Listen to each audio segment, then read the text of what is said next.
All right, welcome to the show, guys. Today we have on Tom Patri. He is the president slash founder of TP Golf Services, where they help teach and train some of the world's foremost golf pros. The purpose of this interview is to see how A, he built his business, and B, just to talk about golf and the future of golf and the golf business in general. Tom, welcome to the show. David, pleasure to be with you tonight. So let's start from some of the pros that you helped to teach. What are some of the guys that we would think of that have been under your tutelage?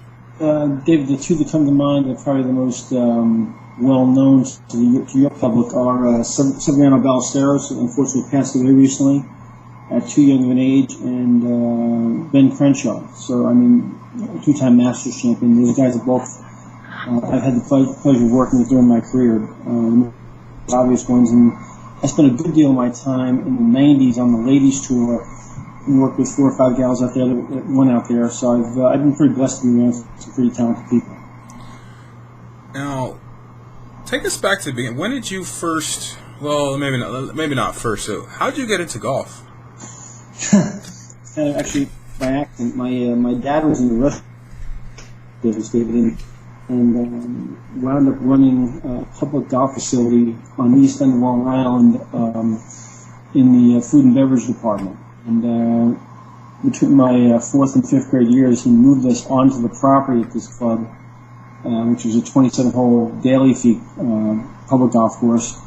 And at the time in that area of Long Island, which was, better part of 35, 40 years ago, there was not much housing in that area. It was just kind of out in the middle of nowhere at that time. And one day an 11-year-old boy woke up and there was this golf course outside. He'd never even seen or heard of golf. So I believe life has many forks in the road. That was one of the forks in my road, and obviously a very important one. So, I'm laughing because I can imagine just a young kid just... Yeah, really. Imagine 11 years old waking up one day and there's this golf course outside your window, your bedroom window, and you'd never even seen or heard of golf. I mean, not one speck. Had no exposure, didn't know where it was, didn't even existed. And you wake up this one morning and there's this golf course outside.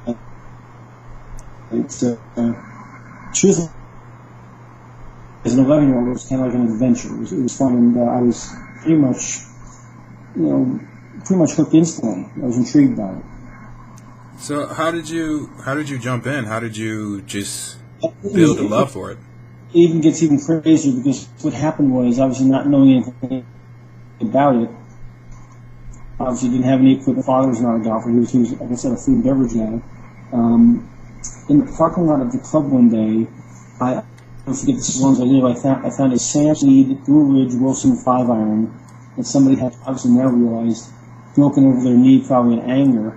And it had broken off at exactly the right length. If you slipped a new grip on it, it would be perfect for an 11-year-old boy. Wow. So we put a grip on the end of that club, and the little Tommy Patri went off to the driving range and started beating golf balls. Wow. And kids are always kind of monkey see, monkey do. Watch the guy next to you and try to take a swipe at it.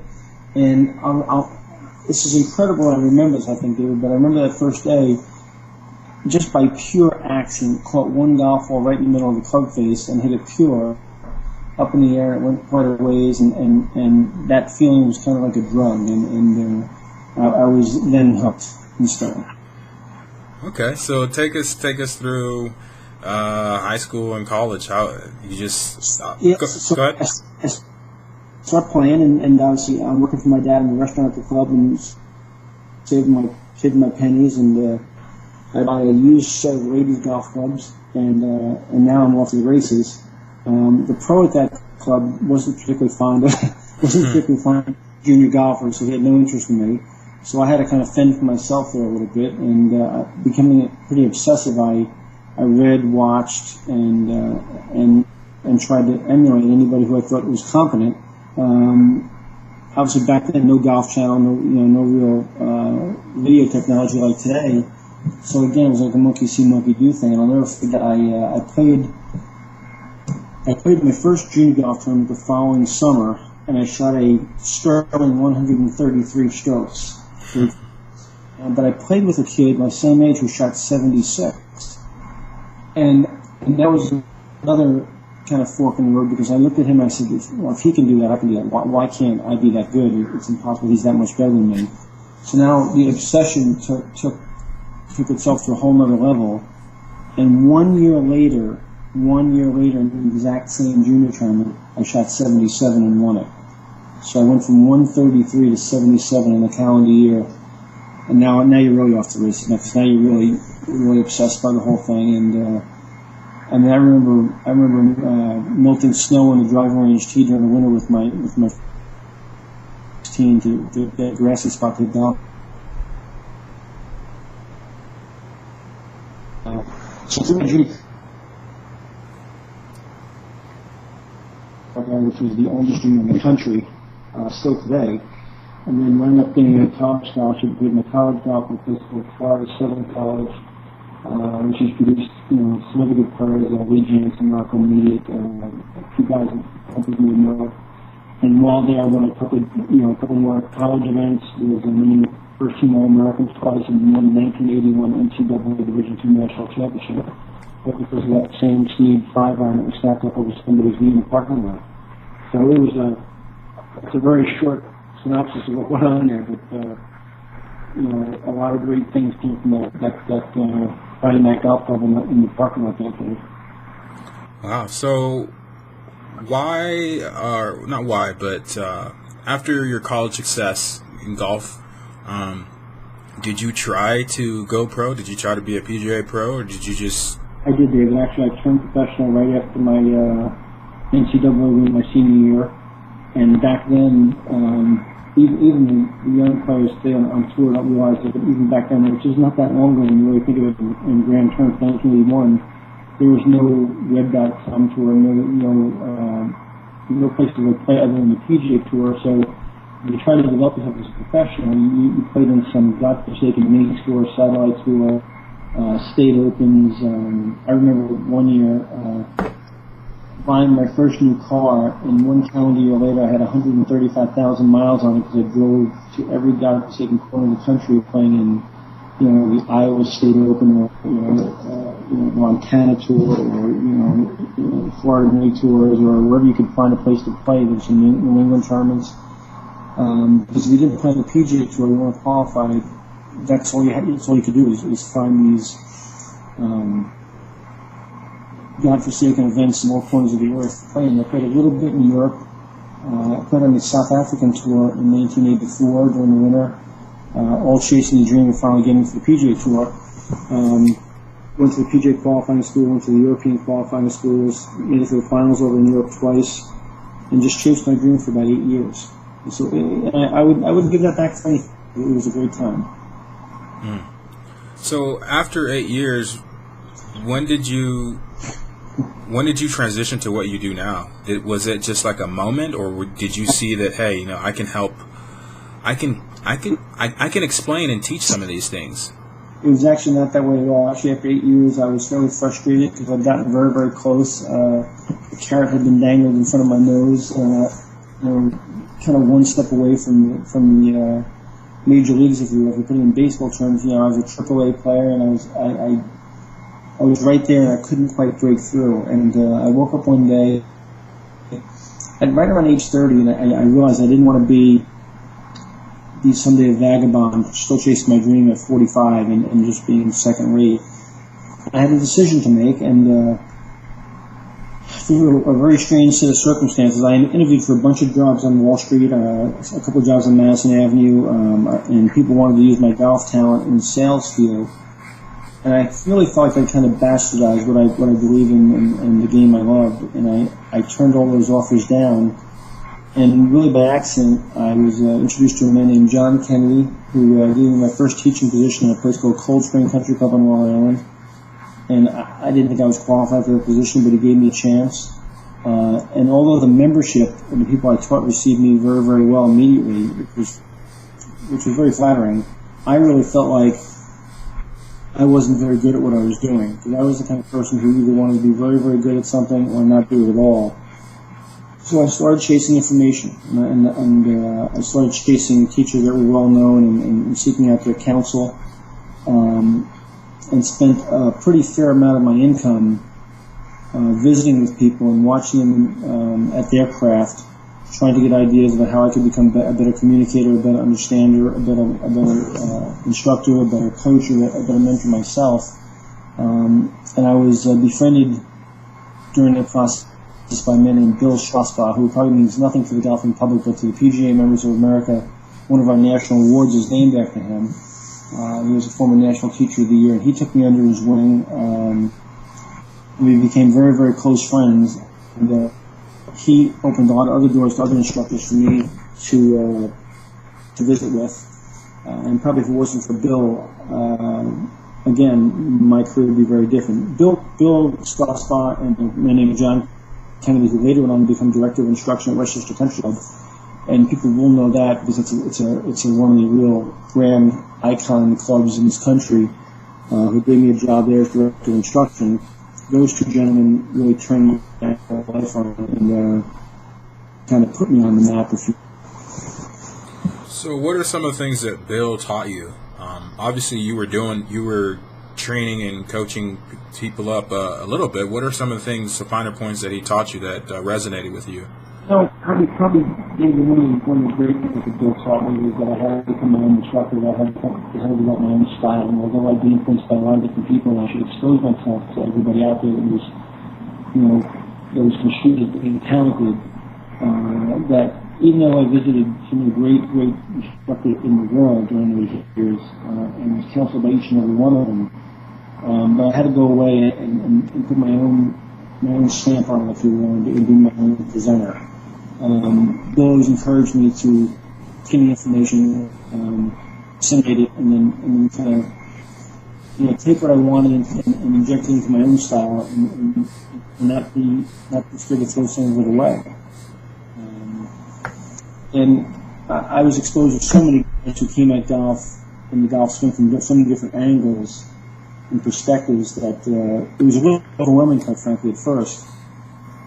And as you matured and you watched things happen successfully in your own lesson tee in front of you with people, you kind of, over time, developed your own style. That's why it's so, I don't want to say infuriating, but to me today was people out there that think they're going to walk out on the lesson tee, and be a success instantly because they went to played college golf, or because they played in a couple of tournaments in their life, or some success as a player.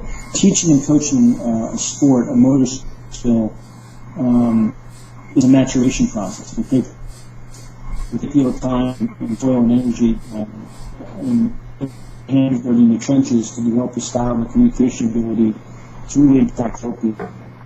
It doesn't happen overnight. Now, it's always great to hear successful people talk about having a mentor. So after that period of time where Bill took you under his wing and you started to learn the ropes and you started to advance, how did you transition into the business, the company that you have now? That was an evolution as well, David. That was, I guess I'm pretty. I didn't know this obviously as probably a 30-year-old, but I guess by lifestyle, I'm kind of entrepreneurial, and so many guys in my business would teach during the season in New York, and then take the winter off. They kind of maybe put some tournaments during the winter, or just download and recharge the battery during the winter. And I was the guy who said, just because to have the winter off in New York, why can't I go to Florida and do something? Why can't I go south to Florida and do something?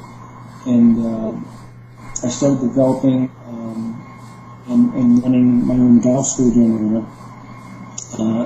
How to find a site to do it, how to find a staff, how to create some kind of a business model for it to work, and then how to market it.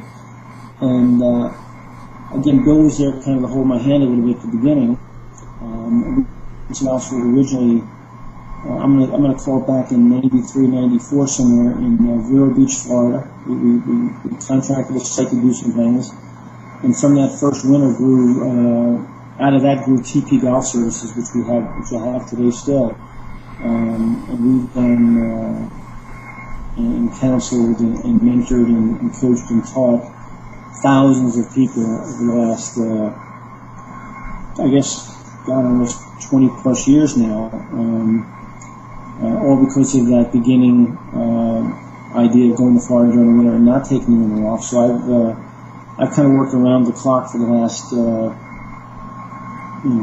25 plus years now, growing this business, and it's been fun. It's been a great journey. Bill passed away quite a while ago with a brain tumor. I miss him dearly. I miss his counsel dearly. But so many things that he taught me, I put in practice and growing this business out of those ideas. So this is more of a slightly technical question, but how did you build up your business in general terms? I mean, obviously you're teaching the game and you're networking, but how did you build up your business? It's funny how so many people along the way helping. I mean, Bill obviously on the technique side of golf and was a figure and a mentor, but so many people that you come in contact with when you have success. I think when you look back at success, if you're really honest with yourself, and there's so many people that help you along the way. I mean, a lot of people, obviously being at some of the clubs I've worked at, some great clubs, some very, very prestigious clubs. So many successful business people sat down and gave you ideas about the business side of my sport. But I remember, for example, a guy named Jeff Young, in the middle names, who was a sort of dear friend of mine. He had a pretty successful IT company. He said to me one day, he said, Tom, you need a website. I said, website? Golf pros don't have websites. He said, no, you have to have a website. I didn't even know what a website was. People didn't know what we were supposed to do. He said, you're going to be glad you have this someday. And it's still a website that has evolved and gone through many, many changes and transitions and growth to what it is today. But I looked up about 10 years after he told me that, about 45% of my winning business was coming through that website online. If I hadn't met Jeff Young and didn't develop that website back then, I'm not sure if I'd be nearly as successful. And then from that, he said, you should develop a newsletter and talk about, online newsletter techniques that I could use. And we grew that newsletter from 0 to about 15 monthly subscribers to that newsletter right now. And then from there, someone introduced me to the world of social media, which I had no concept of. And we went from, in the last year, we went from 0 to 12,000 followers on Twitter, a Facebook business page, a LinkedIn situation, and on and on and on. So, it's been maturation, it's been evolution, it's been many people guiding me and helping me. But I think it's also been my drive and desire to be not only a good teacher and coach, be successful at what I do, and in that context of being successful, I tried to share those ideas with as many people as I could. I'm a golf professional, guys in instruction and teaching business. One of the only things Bill ever asked me to do was someday when someone taking all and asked for help, and I gave it to him, and I really tried to give that back.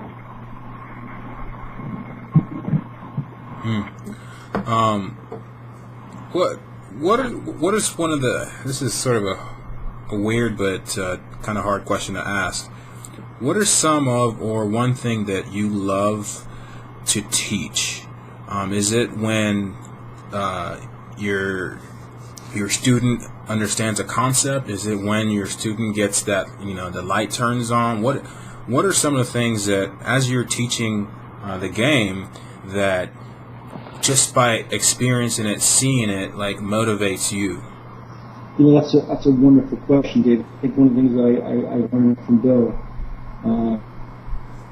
and not something he actually really taught me, but I watched occur, was that here was a man who was passionate about teaching the game and got as much of a charge from seeing somebody do something successfully in front of him as I was in my past as a player, hitting a good shot or winning a golf tournament. He really got a charge of somebody having success with their golf game, whether it be the tour player, the club member, a junior golfer. Anybody seeking his counsel, and he saw them being successful with their motor skill activity, it really gave him a good feeling, and he took a lot of gratification from that. And I didn't think after I stopped my playing career if I'd ever feel as passionate about something I was doing as I did about chasing the dream of being a tour player. But Bill instilled that passion in me. So today, to answer your question, anybody at any level, and I still coach some tour players today, and I certainly coach a lot of really fine junior and college players, and I got to be honest with you, it's still fun for me to teach the absolute ranked beginner and give them their very first golf lesson and watch them hit that first shot up in the air in the middle of the club face down the fairway. That excites me as much as it does to have a tour player win an event on tour. So Bill gave me that. I think Bill instilled that in me. Bill by example, showed me that it really doesn't matter what level the person's at. Your job is to teach them the game best you know how, based on their ability level, and enjoy every step of that journey. So it's fun for me to teach the actual ranked beginner. It's probably still my favorite lesson. And some guys at my level, I think, feel that they're too good to go back and teach beginners how to play golf. But I don't feel that way at all. Any person that comes to me, regardless of their skill level, I feel passionate about introducing them to the game and making them better. That's good. I just thought of this question as you were talking. One of the things that I'm going to go ahead and say is prevalent in the sports world is for the whether retired or done playing athlete, whether on his terms or not, they decide to be a trainer. They decide to teach the game on whatever level to other people. What you just described is a passion for the game, not only is it a passion for the game, but it is a passion for teaching somebody else the game. What advice would you give an athlete or somebody who's played on a somewhat of a higher level who wants to start to possibly do what you're doing or open up their own training, whether it's an academy or business or whatever? What's one thing that they should be very aware of as they start to do it? David, you talk about someone who's a tournament golfer wanting to transition to teaching? Somebody who's no longer competing on a regular basis, but they want to teach. They want to train. They want to train others who want to be competitive. The first thing I tell them is it's not an easy transition. I mean, because to walk away from your dream, which is something I did at one point in my life, playing the game at a very high level. First of all, that's a very tough pill to swallow. When you finally wake up one day and go, listen, I'm not good enough. I'm just not good enough to play at that level. I'm going to do now. So that's not an easy thing to do. But if they do and they decide that they want to win the game and to teach and coach, the next thing I have to understand is that because they played the game at a very high level, doesn't necessarily mean they can teach it at a high level. Because it takes a special person and a special communicator to be able to transcend into the teach-coach mode. And one of the mistakes that a lot of players make is that golf is such an individual game in so many ways. I mean, if you look at the PGA Tour and you watch Jim Furyk swing the golf club and Tiger Woods swing the golf club and Fred Couples swing the golf club and Dustin Johnson swing the golf club, those are all very different moves and different motions. So what a lot of players do in making a mistake is they try to teach what worked for them. And when you have Mrs. Smith on the lesson tee who's coming to the game for the first time at 53 years old, and she wasn't a very athletic little girl, and you got to get her to swing a golf club and make a contact and enjoy the game, wouldn't necessarily work for you as a player isn't the same thing. So you've got to you've got to have a pretty deep reservoir of information and styles and ways to approach many different people, different motor skill sets, for different genders, different IQs, different hand-eye coordinations, different sources of dexterity, different balances, different athletic types. You've got to be pretty versed in a pretty deep arsenal of information and a great set of eyes and a lot of patience to be able to teach all the different people that are going to work onto your lesson team. So it's not that easy. So I would tell that person that you really need to have a mentor who is fairly successful at what they do and spend some time and be willing to get in the trenches and get your hands dirty. It's not going to happen overnight.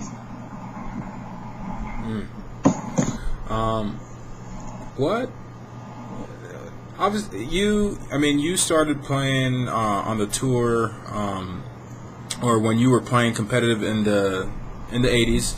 You transitioned to being a teacher, a trainer. In the 90s. In the 90s, sorry. And now you're at a place where you've seen golf go from a let's just say a peripheral. I mean, not no disrespect, but a peripheral sport, a peripheral at least topic of conversation in the sports world, to being very, very much on the daily rounds or at least weekly rounds. What is that like? What is that like? I mean, nowadays we see. I mean, we have the Golf Channel. When you were learning and building your love for golf, you didn't have that. I mean, speak on that for a little bit. I think there's been 4 rock stars in the last 2 generations that have changed golf, and it was a gradual change. And the first 2 rock stars started, and the last 2 rock stars kind of put it over the top. And I think if you went with Mr. Arnold Palmer first, and then it was Siggy Ballesteros, and then you kind of got the ball really going hard. And then comes Fred Couples and Tiger Woods. And second to last, one of the last 2 is a dear friend of mine, and another one is the guy that most of you would be. Certain people come along with certain generations in sport that have this charisma, that has swagger, that has something that just sets them apart and attracts the masses.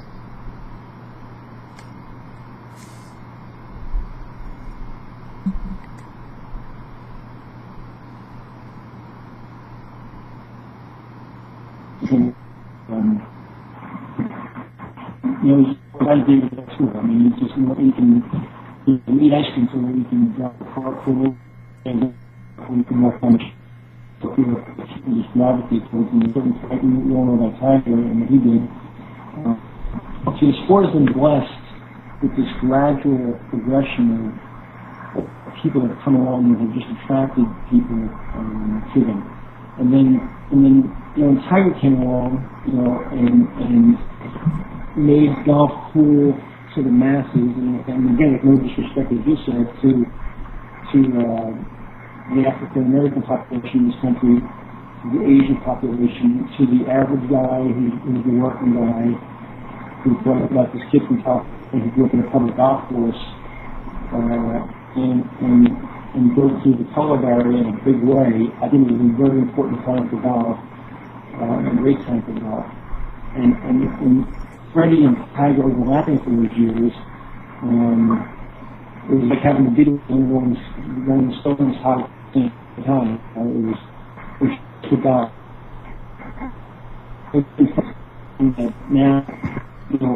now in my lesson team, when I used to get the kid who was not able to play team sport, was not able to fit in socially in some ways.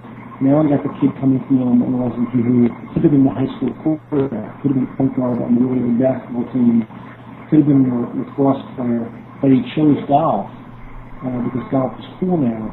So I'm seeing some athletes come to my team now that are just, swinging golf clubs that are bigger, stronger, faster, smarter, and harder workers than I did before.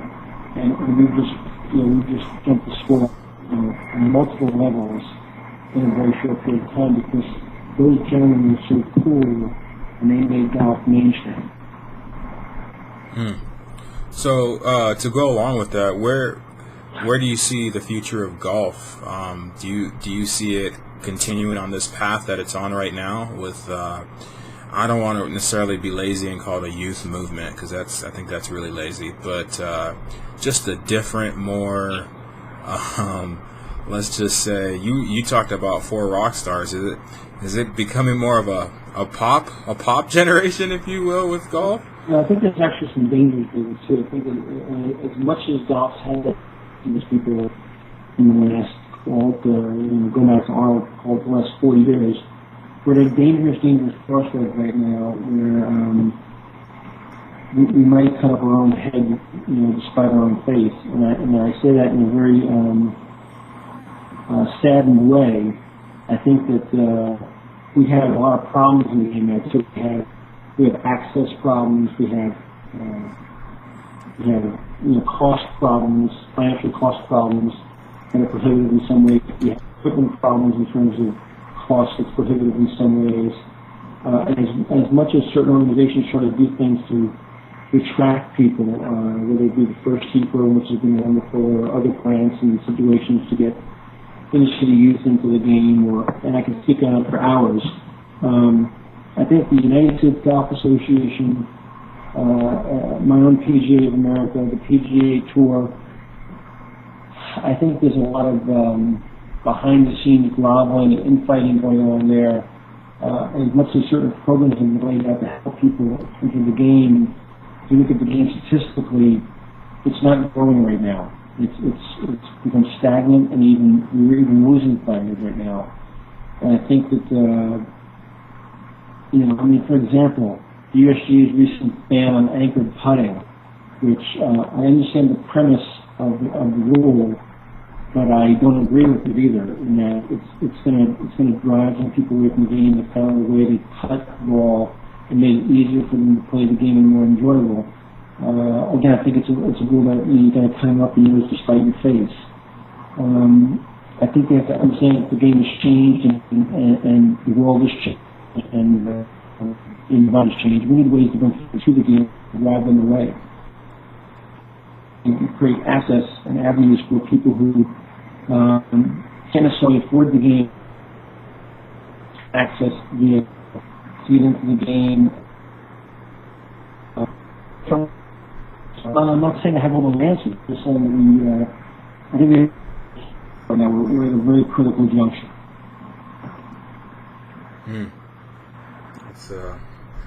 Those are very, very sage words there. So, this has been cool. What now? What are some of your future goals? You've been doing this for a while, since the early '90s, mid '90s. Yeah. What now?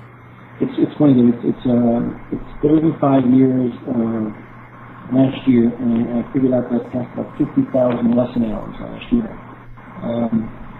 So I'm going to be 55 this year. I've got a 12-year-old son, a wife, and I don't see myself stopping what I'm doing. Maybe I see it transitioning into some other things, and one of them would be mentoring. I'd like to teach the game for another 5 to 10 years. I'd like to still continue to see my business grow.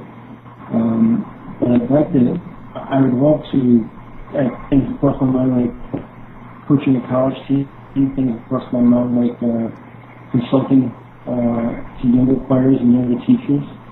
I do some writing. I enjoy that. I enjoy things like this we're doing right now. I've got a lot of irons in the fire, but still the vast majority of my time day-to-day is teaching the club member and the average player. I still enjoy doing that.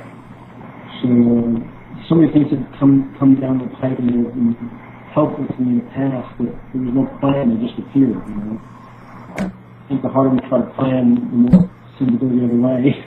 So I've if anything, I've learned just kind of get on top of the wave and ride it and let's see where it ends up. It's been fun.